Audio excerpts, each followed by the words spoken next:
பார்க்க போற கணக்கு இந்த மாதிரி உருவங்கள் கொடுத்து வடிவங்கள் கொடுத்துருக்காங்க. சதுரம், முக்கோணம் ரெண்டு படமும் கொடுத்துருக்காங்க. சதுரமும் முக்கோணமும் கொடுத்துருக்காங்க.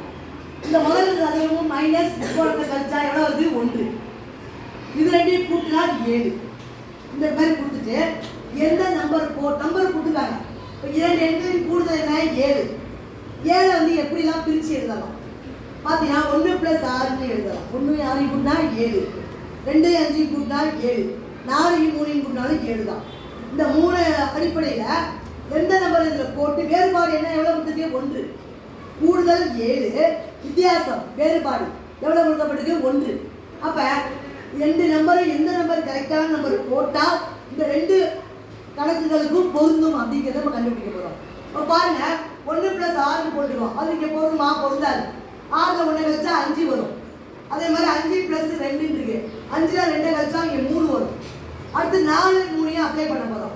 இப்போ சதுரத்துக்கு என்ன பண்ண போகிறோம்? 4 போட போகிறோம். அப்புறம் முக்கோணத்துக்கு என்ன போட போகிறோம்? 3 அப்ளை பண்ணுறோம். இப்போ கூடுதல் அப்படின்னா 4 + 3 = 7. அடுத்து வித்தியாசம் 4 - 3 = 1. அப்போ இந்த கணக்கை பொறுத்த வரைக்கும் எது வந்து சூட்டபிளாக அப்ளிகேபிள் ஆகுதுன்னு கேட்டால் இதுதான். எந்த சமன்பாடு? 4 + 3 = 7, 4 - 3 = 1.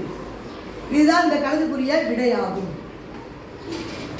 அப்போ இந்த மாதிரி படங்கள் கொடுத்து வித்தியாசமும் கேட்டு கூடுதலும் கேட்டால் நம்பரை சூஸ் பண்ணுறது எப்படி அப்படிங்கிறதுக்கு இது ஒரு உதாரணம்.